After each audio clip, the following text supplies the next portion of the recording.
right, so hey everyone, welcome. There's nothing really interesting in the markets this past week, so I'm not going to waste too much of our time talking about that. We have a packed session today with Jay here. And the reason we wanted to talk about buying businesses, which is the title of this conversation today, is pretty straightforward. So I've been investing in the private markets for the past 11 years as an LP, and obviously there were some good times with the interest rates being low.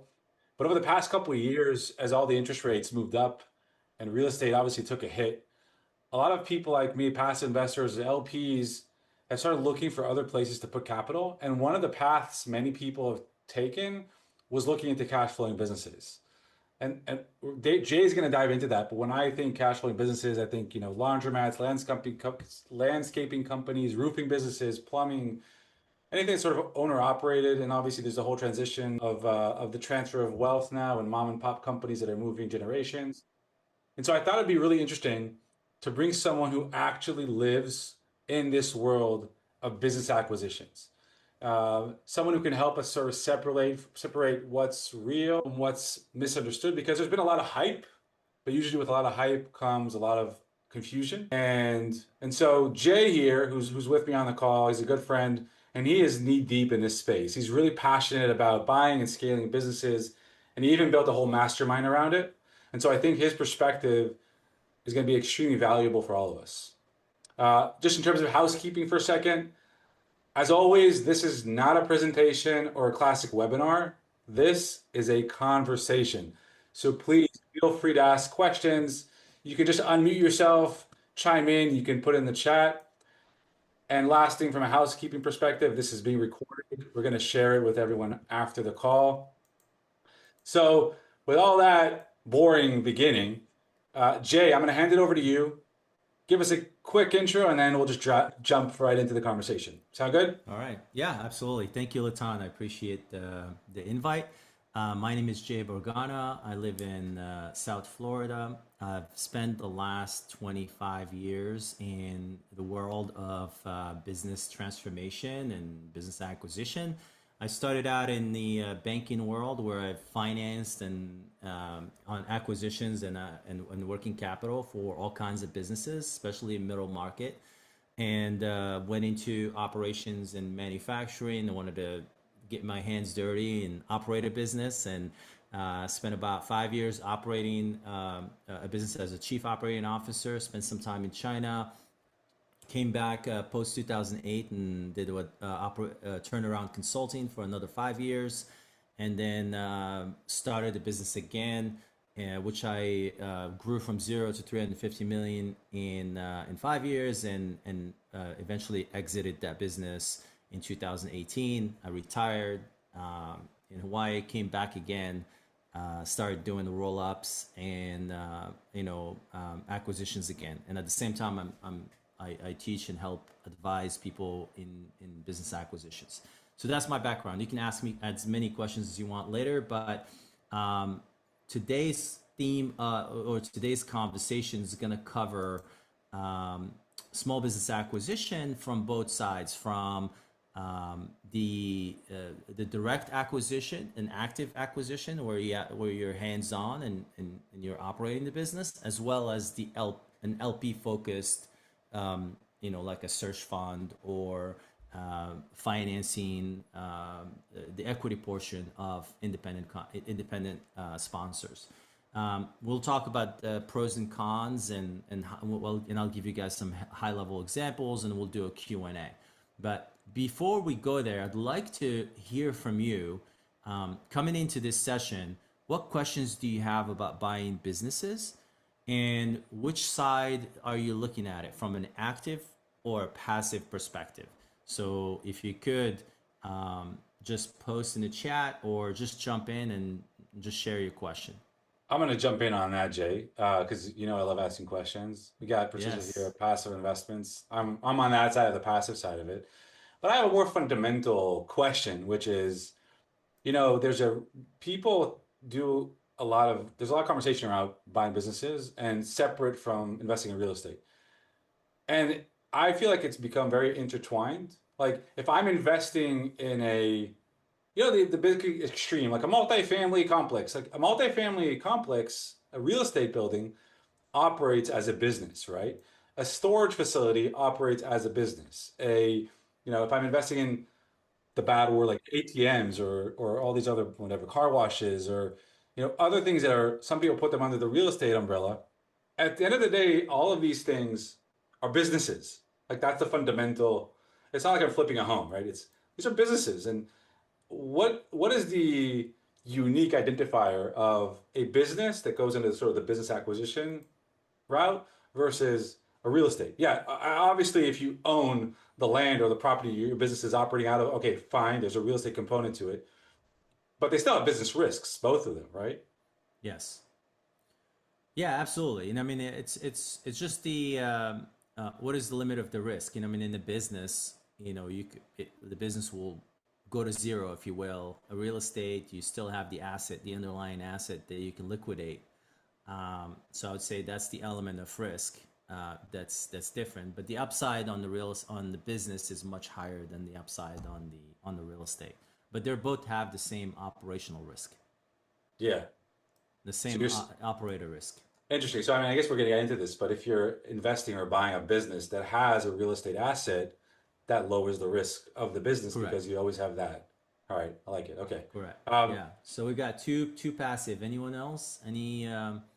This actually will help us kind of direct the conversation. All right, guys, you can do this. You can jump in or just post it in the chat.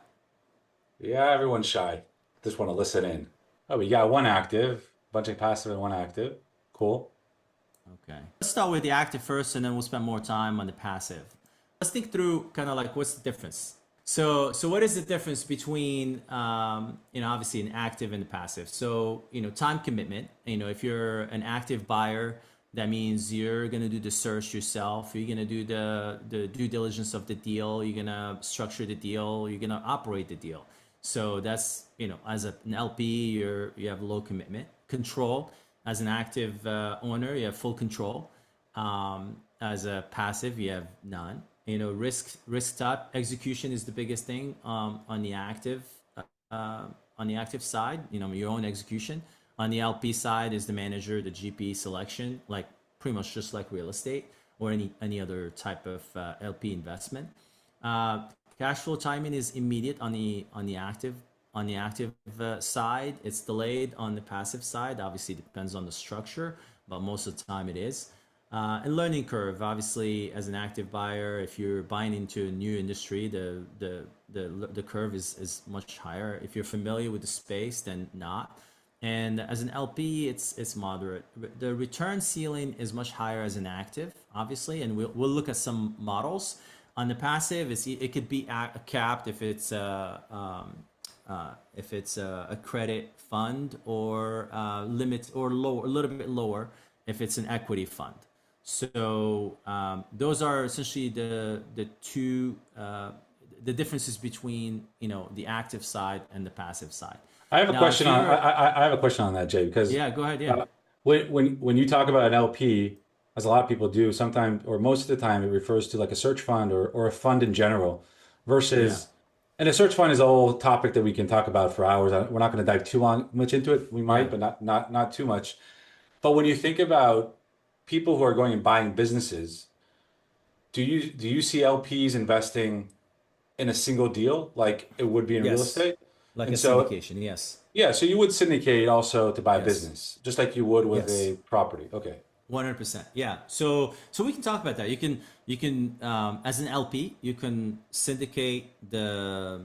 um, you can syndicate the deal. An operator will raise, um, and it could be different. It could be like an SBA deal. Let's say an SBA requires 10 to 20%, and then they're financing 5 million worth of 5 million of the deal, and then the operator needs 1 million. So you might find 10 investors with 100K each, and then they buy the deal, and he will get step up from their equity, 250 300% step up, and the deal will probably have like a minimum return of 25 30% IRR, and then but a lot of times it's like in the 40s. that's kind of like a typical syndicated deal. Now, the next type will be what we call a self-funded a self deal is 3 million purchase price, and they may need 600K, to for down payment. And then so let's say the GP raises 5 million for that deal and for that fund, and then they allocate to those 10 deals. And so it's kind of similar profile. Obviously, there might be a little bit of fees, and you're splitting with the GP on those returns, but it's very similar. The only difference is that you're putting your money in a fund that's split across 10 deals as opposed to one deal. So this is like generally speaking the difference between like investing direct and investing in a fund, right? But let's go back Yes. sort of to the business acquisition side, to the active side of it, like the fundamentals of it. Where would you, I mean, where do you start? Is it the sourcing of it? Is it understanding what to look for, filtering out different types of deals? Where do you start with that? Yeah, so from an active or passive. So it doesn't Yeah. really matter. So it doesn't really matter. So whether you're going to be active or passive, the process is the same. So understanding what the industry that you're focused on, what's the strategy? Are we going after IT companies? Are we doing one industry, or are we doing a basket of industries? Are we going home services? Are we going B2B services? Are we going franchises? What is the strategy? And then then you have the search portion, which is identifying the deal flow. And that can be off market and on market.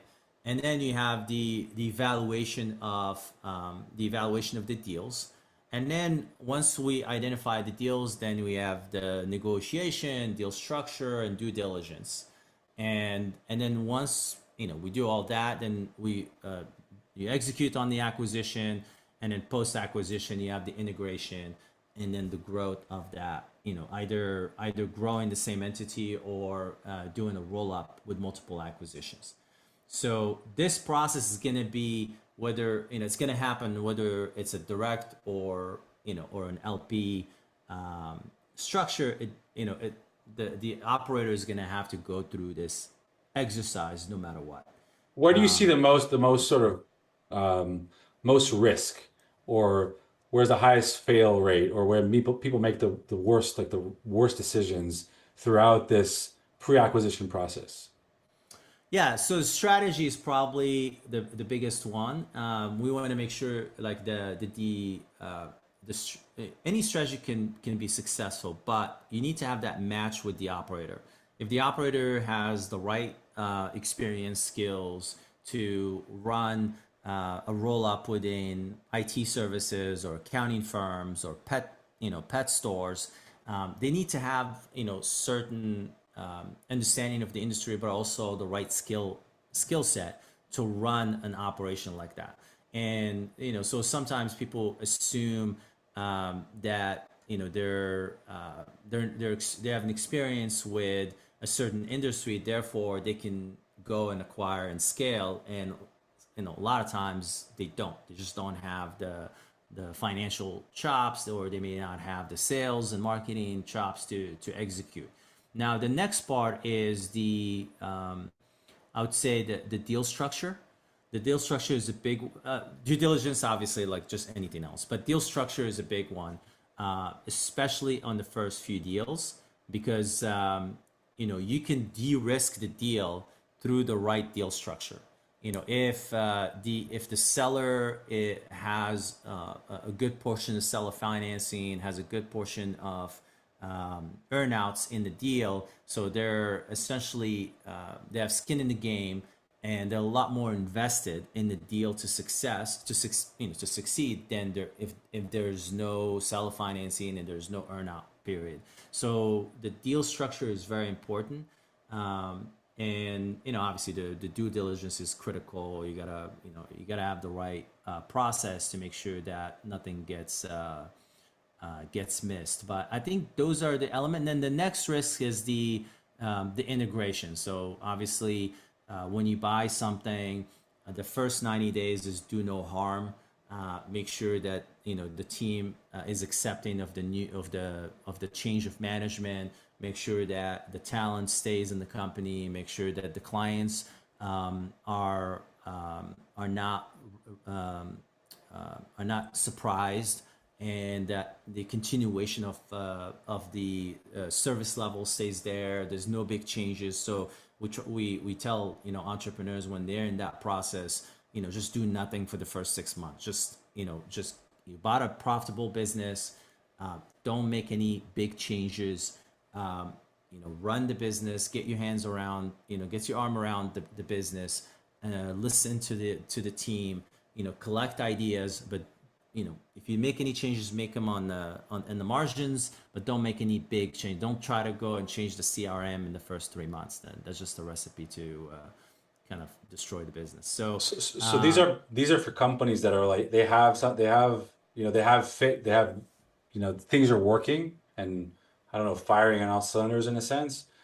But I assume there's all situations where you're buying a distressed business where you have the potential to turn around like you did in your experiences. Where in that situation, I assume the approach is a bit different, right? Yes, and I mean, so turnarounds, most of the time there's not much bank financing. A lot of it is earn out and seller financing. But yes, then you really need someone who has the experience in turnaround, who understands the psychology of keeping the people motivated and keeping the clients in place, and turning the place around. But yes, I don't recommend, there are only few people out there that can do turnarounds. So I wouldn't, as an LP, I wouldn't recommend you to invest in a turnaround fund. I would mostly invest in a roll-up fund. Very low projections of growth, and they just want to they want to pool a number of companies together. They don't have aggressive growth targets, and they just want to let the debt pay down deliver the return. I Yeah. see a question in there. Yeah, we got a question about active business acquisition and if you're using a broker. And are there platforms that you would recommend as an alternative to a broker to source the businesses that match your target statement or the strategy that you mentioned? If you're using a broker, yeah, yeah. So I'm of the school of thought to use all the above. So brokers, off on market stuff. So brokers are very important. The challenge with brokers is that there's really, it depends on the state. Most states don't have an MLS. There's no a centralized database for business acquisition. So you have to probably have conversations with multiple brokers. Platforms like Biz Buy Sell are pretty decent, where they get about like 50 to 60% of the listings on market, and then through that platform you can actually reach out to those brokers and see what else they have they have that's listed. The other thing we always recommend is accountants, wealth managers, insurance brokers, commercial real estate brokers. Those are all referral partners, and they have great insight into their market, and they always have really, really good deal flow. And I tell you, in our community, about 20% of the deal flow comes from wealth managers. And so I would definitely recommend having, because most people will start having that conversation with their wealth managers a year or two before they list the business.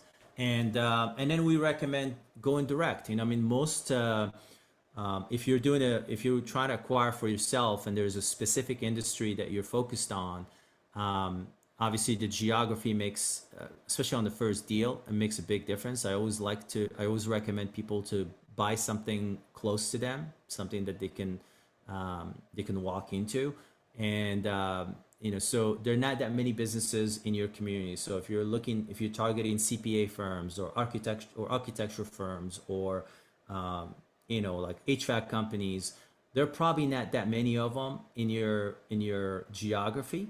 And it's very easy to buy a list. A company like Data Axle will sell you a list for $100 or $150 of all the businesses within a certain geography, a couple counties, and then you can reach out directly to them. It's very simple. Most entrepreneurs are very curious about what they can get for their business. So if you reach out to them with a message, hey, I'm looking to buy a business in your industry, would you be interested in knowing, what the value is? People will take that call. People will take that meeting. They're just curious. I tell you, I sold my business on a cold email. Someone sent me a cold email to a really terrible landing page, and I thought it was just spam, and I spammed it. And then 10 minutes later, I got curious and I went back to the spam, got it out, and then responded to that email. And then 30 days later, I'd sold 70% of my company. So, everything works. So I would say do everything. Talk to your and the more people you have conversation with, the more people you let know that you're in the business of buying businesses, you will get deal flow. Awesome. Glad. So we talked about sourcing on that, and then we Yeah. talked about sort of um, the the distressed versus non-distressed, and you talked about LPs, but there's also from an active standpoint, there's also the roll-up strategy, right? Even I go and I buy, a couple of landscaping companies. That's also roll-up, and then Yeah. I assume, and this is totally might be stupid, but you don't go and roll up multiple landscaping businesses before buying one and, getting the understanding of it, running it, and then buying another, correct? Yeah, absolutely. So the idea here from a roll up, and why roll ups have gotten more and more popular these days is because of technology tools. The typical old school landscaping company or HVAC or even accounting firm, they're not using all the latest and greatest operating tools and CRMs. And so a lot of times they can only handle so much, they can only handle so many accounts, and they only handle one location. But now there are more and more operating tools and CRMs that allow you to manage multiple locations from one platform. And so that has been huge in terms of allowing a centralized team to manage multiple locations of the same business. You definitely want to buy the first one. Ideally, the ideal acquisition for me, the ideal acquisition is someone who's been running a business for 25, 30 years. They have high margin or above average margin. Let's say an accounting firm with 30% net margin. That's really good. They have maybe they're doing about $2 million in revenue and about 600K in net profit, or we call it SDE, seller discretionary earnings, and they're not spending any money on marketing. So clients are coming in because they've been around for 25, 30 years. People have been referring them. It's like a flywheel, and just people are coming in, and most likely the owner has been restricting the growth of the business and did not, because he's gotten through a period where he expanded and then he got overwhelmed, and then he said, oh, I don't like this, too much growth, I'm going to shrink the business back to this, like, a lot of times you'll see it, like if you talk to them, you spend some time with them, you'll find out that they're like 5-6 years ago they've expanded. They went from, let's say, 2 million to 6 million, and then they found out that their margin went down from 30% to 10%, and they find out that they're doing more and making the same amount of money, and then they say, okay, I'm going to come back down to that smaller size and be high margin and just be set. And a lot of times it's just they've reached their leadership capacity, if you will, and then they wanted to keep the business as a lifestyle business. So that's the ideal business for me, because I can go in, they have a team, they have really good clients, their clients are sticky, they have good reputation in the marketplace. Now all I need is to duplicate the profile of the team members, and then turn on marketing, and then just scale it from there. And then if I can, if I'm buying one that does, let's say, 600 to $1 million in earnings, and I'm buying that business for somewhere between 2.5 and 3 million, so which is 2.5 to 3 times those earnings. That's what I'm paying for, and I go and buy 5 of those, and I combine those into a 5 million EBITDA business or earning SDE business without even any growth. I can sell that business 10 times earnings. So I can sell that combined entity, that 5 million EBITDA for 50 million, even though I have paid only 2.5, 3 times for it. So that's the appeal of the roll up strategy is the multiple expansion. A larger business is lower risk. It's and it's got a higher valuation. And so yes, you start with the first one, you automate it, you clean up the brand, you clean up the systems, and then you expand from there. So I have a question, and it's sort of like maybe a bit higher level than that, because and the strategy or the target statement sort of got me thinking about, oh, that's the first step, and then there's the industry itself. There's always this trend and herd mentality that, someone hears from someone or hears from someone about this great, asset class or business, let's say wealth managers or CPA firms or landscaping, and then the whole market moves in that direction and creates oversaturation, and then it leaves a lot of untapped potential on other sides of the market. So I'm curious from your perspective, where do you see too much money moving into and too much hype around from a, you know, industry, and which industry do you see sort of like overlooked that people should pay more attention to when they look at an industry to tap into? At the lower middle market space, even though it seems that there is hype, there isn't saturation because I think the number of people that can actually operate businesses is not as high as it's when you compare this to the hype in real estate, it's very low. So yes, a lot of people are looking at HVAC companies, and a lot of people are buying plumbing companies, and in home services category gets a lot of attention. But even then, there's the number of transaction has not like gone too crazy, because number one, there's just not that many operators, and then number two, there are not that many deals are available to acquire. So to me, I think there are opportunities in every geography. I like anything that has a solid business model where, let's say an HVAC business, you're going to install the equipment, or even like architectural firm, you're going to do a plan, or like a data integration business, you're going to clean up the database, and then you're going to, set up a business intelligence tool and so forth. And then you have the recurring revenue model, so a maintenance program. So anything that has an install plus maintenance is an incredible business. And the same model exists in a lot of different places. Like I said, pool companies, HVAC companies, accounting, any type of like B2B or B2C service, you're going to find that install plus maintenance.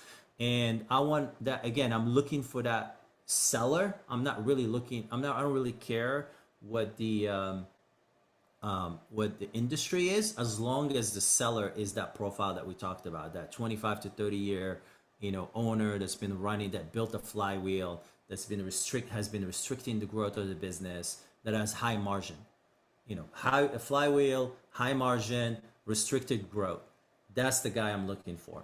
So as long as I can find that guy, it could be any industry, and it has that, and the business has the install plus maintenance piece, then I don't care what the industry is, I'm a buyer. Yeah, well, that does define the industry, because that install and service doesn't happen or maintenance doesn't happen in wealth management, doesn't happen in CPA firms. It does. It is in wealth management. Where's the That is install? Oh, thus you mean the most of setup? You mean the setup and yeah, then the ongoing? All right, so you're not talking about correct. not physically Yeah, installed, like not correct. No, physical. Okay, no, correct. Yeah, okay, wealth management has the install piece, which is we're gonna do your program. You're gonna put again a plan for you, and a lot of times people pay a fee for that plan, and then you have the ongoing subscription, whatever the wealth management firm, however the setup is.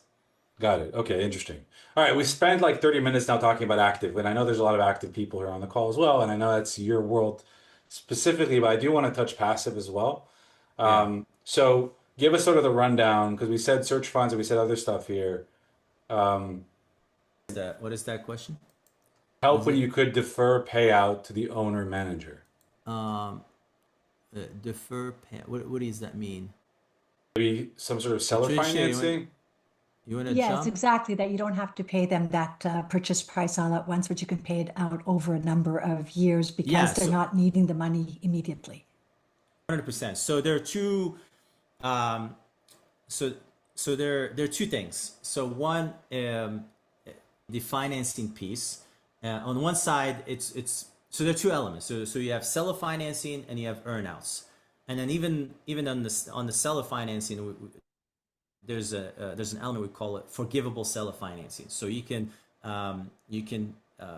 take a big portion of the purchase price as seller financed over 5 to 10 years. It might have a balloon in 3 to 5 years, and a portion of that seller financing is forgivable in case of let's say revenue goes down, or we lose a certain customer, or profitability goes down. So you can structure it. There's a lot of creativity in that regards. Now, sometimes people think that seller financing is a good thing in terms of cash flow. It's actually not, because sometimes sellers, let's say if I'm gonna seller finance a deal, 100% of the deal over 5 years, that's gonna be a lot harder to run that business than if I go get a loan from the bank, amortize over 10 years, and I have like a much easier time paying down that debt. So I look at seller financing or earnouts as a way to de-risk the deal more than to finance the deal. So I would rather take the bank financing over seller financing, but seller financing is very helpful in terms of de-risking the deal. It's helpful, Patricia. Thank you very much. So the You were passive always side of it. Yeah, the passive yeah. side of it.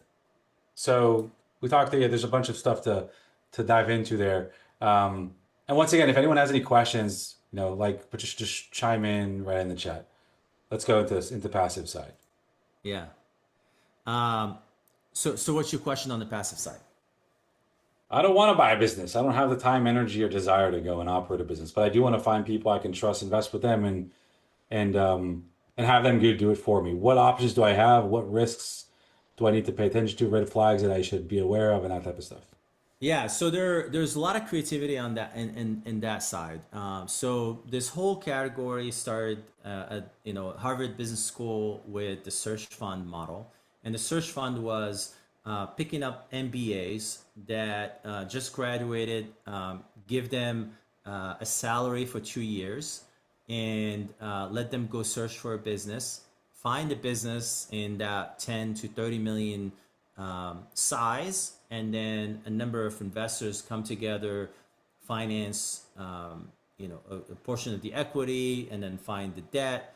And in that case, the MBA operator, the searcher and the operator, is going to earn equity. So they start at 10%, and then they earn 5% increments until they hit a certain goal. And then at exit, they may end up with 30% of the equity of the business, and then the investors keep 70. So that was the original search fund, and they're still out there. There are plenty of them out there. It's a big community, have great returns. And then the next model is the self-funded model, where that buyer does not take any salary, does not take any anything up front. They go find the deal, and then they bring the deal to a group of investors or a fund, and they want to get they finance the equity. They get the equity portion, and then they go get debt. And there are two sides. There's the larger side of larger deals where there's no SBA financing, and then there's the SBA financing. All we know, SBA has a limit of 5 million in terms of how much they finance an operator, and then conventional, there's no limit. So there are search funds, self-funded funds that only focus on the larger deals, and there are groups that only do SBA deals. And then we have the last category that we talked about, which is essentially just being creator on a specific deal, and you're investing with 5-10 other people on a specific deal, and that's its own element to it.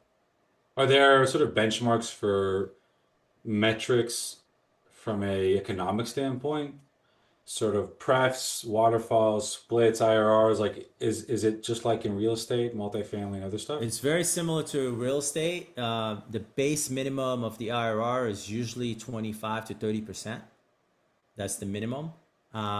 There's some that pay pref and some that don't. There's some that have fees and others that don't. So just similar to real estate. But the risk is much, much higher than real estate, I assume, because you can lose out everything. Yes, yes, the risk is higher, but the defaults are not that high. So when you look at the default for SBA deals, they're lower than real estate deals. Yep, because you have personal guarantees. You have the operator has a personal guarantee, and they stick with the deal until they make it work. So so yes, there conceptually there's a much higher risk because you can go to zero, but in reality the defaults are like really low. Is it sort of as common from a GP perspective? Because you don't see that many GPs or managers that go and raise capital just for business, like at least not the syndicate model. Like you hear about, like we have some friends that have a fund that's looking to buy, roll up, not even roll up, just buy different businesses and put under one umbrella to operate them in different industries. It's not even a roll up strategy. Yeah. But you don't hear as many of that. I feel like for every one person, one fund of that you hear on business acquisition, you probably hear about 10 or 15 or 20 real estate GPs. Yes, there are a lot more real estate deals, but if you're looking for them, there are plenty of them out there. Where's a good place to look for them? Like, where do you recommend people go? There are a lot of ETA, we call ETA, entrepreneurship through acquisition. So there are a lot of ETA groups around the country. So I would definitely join those groups. There's a platform called Search Funder. It's a social network for people who are buying businesses and investing in businesses. I have like a list of events I can share with you. There are like 20 events that you can attend, where you can meet people that are GPs and operators. Yeah, they're if you're looking, you will find there are plenty of operators in the space, and yeah, a lot of events where you can find deals. Yeah. Patricia, go ahead. Yeah, go ahead. So I'm curious if you've seen a situation where you have an that does the buying of these cash flow businesses with exactly the same, 2 to 4 times their earnings and, owner operate exactly the same metrics that you're stating. But rather than going in as an equity investor, you're going in as a private debt investor where you're getting between 10 and 15% return on your debt. What do you think about those type of deals? There are out there, but there's a lot less of them than that. So what you're gonna find that in that first group that I mentioned, the traditional search fund, where the deal size is larger, and usually there's essentially like there's a debt fund on top of the equity fund. So there's an equity fund already, and then there's a debt fund on top to essentially complete the financing. But you're not gonna find a debt fund like a deal, an operator that's just gonna go find straight debt. So and you're not gonna find it in the smaller deals, in the 2 to 4. You might find it in the deals that start at 5, 6. So those larger deals with higher EBITDA numbers, that's where you're gonna find that debt fund. They're out there. There are less of them, but they're out there. Are these debt funds usually like factoring type facilities? No. Just Pure debt? Straight pure debt. Yeah. Okay. Yeah, with a higher rates, 10, 12. Probably even 14%, and yeah, there's no it's not a factoring fund, no. Thank you. Yeah. What's the collateral But usually they get? The collateral is revenue, collateral is assets the business yeah, it's the owns. asset. It's asset itself. Yeah, remember these are larger size businesses. These are companies that have been around for a long time. They do we're talking about like 5, 6, 7 million earn EBITDA margin, EBITDA numbers. Yeah, they're solid businesses. They're not like The smaller problem is size. if you're going in as a passive investor, you don't want to be the active investor if you're going to have to, if the loan gets defaulted and then you have to go in and actually run the business, then you're turning yourself from a passive investor to an active one. Unless you're doing it through a fund, right? Because then if you're doing it through a fund, Yeah, the through the fund will. Right. fund. Yeah, so through the fund, if you do it through the fund, then they bring someone like me to turn it Turn it around. around. Okay. Yeah, Good to yeah, know. yeah. I'm just curious because when you think about debt and then the capital stack, and as you say 12, 14, 15% return, Or even higher. It's kind of like a but mezzanine. what's usually the SBA loan terms? What are they in terms of The debt? SBA, the rates, it's Yeah. usually about 11. It's prime plus 3, prime plus 2.75. Okay. So it's not really low. It's like these are No, the numbers of that. correct, So yeah, I'd imagine the correct, private debt would even be much higher than that. Not so close. So correct. much. Okay. Absolutely, yes, Okay. absolutely, yeah. Um, we can probably go on for a long time. We are at time, but I'd love to continue the conversation if there's any other questions that people have, or Jay, if there's anything that you feel like we should tap into before we sort of start to wrap up. I can show. I don't know if you want to share that model, and I mean I can Yeah, wait for a question, but I can share like a little bit of a model what it looks like. let's do it for sure. Okay, cool. All right, so can you see my screen? There we go. Yeah. Okay, cool. Um, let me minimize this. Click this over here on the bottom on the right. I'm trying to make it large. Zoom in a little bit. Let's see. Is this better? Yeah, it's good. Okay, cool. So this is like a self-funded SBA deal. Purchase price 3 million. There's gonna be some closing costs and so forth. The earnings of this business are 900,000. So that's how much SDE, trailing 12 SDE. SDE is seller discretionary earnings, so that has the EBITDA plus the salary of the owner. And so the financing will be about 2.3 million in SBA, and let's say 500K in seller financing, and then the buyer will bring in 300K in equity. So 10% down. The sources of obviously the SBA 2.3. Oh yeah, so um, a deal like this will have for the obviously this is only one. This is an active operator. We'll have an IRR of about 136%, and that's assuming.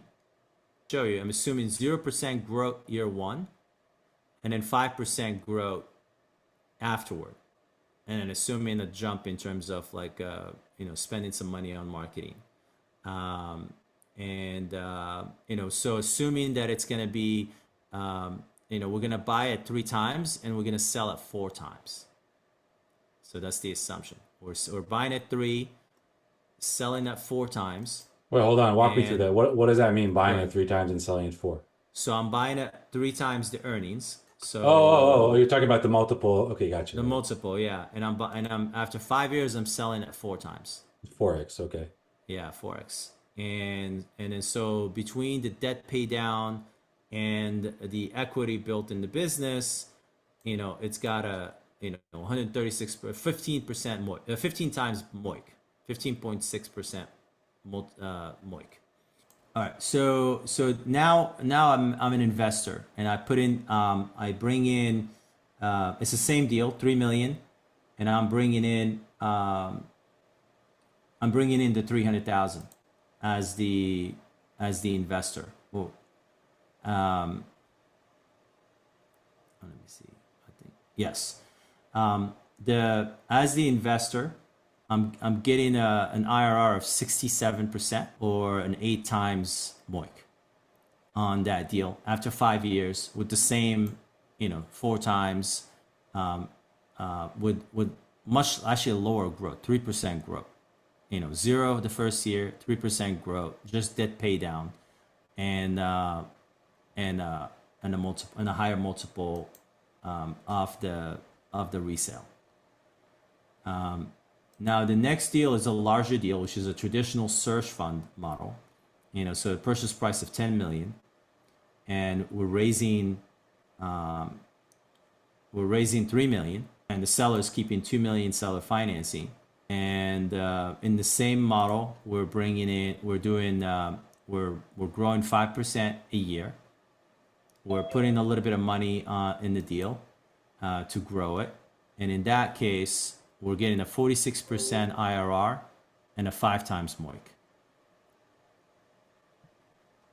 And you'll see these deals do not assume very high growth, and they don't assume a very large multiple expansion. We're just going up like 1 or 2 times. So at a conservative level, you're getting these very high returns. Again, it's not real estate; it's business. But this is why this space is very hot. And if you spend some time digging into the space and meeting operators, you'll see there's a lot of excitement about the space. Yeah, that was really interesting, and I think from just understanding all that stuff and diving into the spreadsheet requires some more time, and maybe we can do that at another session. But if anyone has any questions, this is a good time, or we'll just wrap it up. And obviously, I'm going to share all the information and Jay's contact. Jay, is there anything you want to share before I sign off, or if anyone has any questions, they start asking in? But you're on mute. Go ahead. Yeah, so if anyone is interested in more information, please reach out to me. Again, if I teach the operator track. If you want to actually buy and operate your own deal, I have a community called the Acquisition Collective, where we teach people how to identify their buy box, find a deal, underwrite the deal, due diligence, and close, and then all the way post acquisition, we coach. And so we have a great community, a couple hundred people in the community that are actively buying. If you're interested in, and like I saw a question around funds, just shoot me an email and I'll send you a list of funds that you can connect with, as well as a list of events that you can attend in your area. So so just reach out, jborgana@gmail.com or j@acquisitionscollective.biz. I'll post my information with Latan, and happy to answer any questions. All right, cool. So all right, we're gonna wrap it up there. Jay, thank you so much. This was an awesome conversation. I appreciate you, man. Thank you for taking the time to sharing everything. As usual, we're gonna share this recording after the call, along with Jay's contact info for anyone who wants to reach out, continue the conversation offline. Quick look ahead before we sort of sign off. The next 2 calls are going to be in the same week. Next week, we're not going to have a call. 2 weeks after, next week after that, we're going to have 2 calls, one on Monday and one on Thursday. The first is going to be a conversation, super interesting one, but I'm personally biased. It's about investing in war zone startups. We're going to be joined by one of the most active VCs in Israel, who's been operating that environment and experiencing it firsthand. We're going to hear from her. And the second one on Thursday is going to be a deep dive into managing family dynamics around wealth, succession, and family businesses. This is going to be led by a professional who works closely with multi-billion-dollar family offices on exactly those types of issues. I think it's going to be super interesting. For those listening or watching this recording, we'd love for you to join live as well. I'm going to include the registration link in the show notes. And for everyone who's here and live with us today, thank you so much for being here and all the great questions. Have a great rest of your week. Bye, everyone.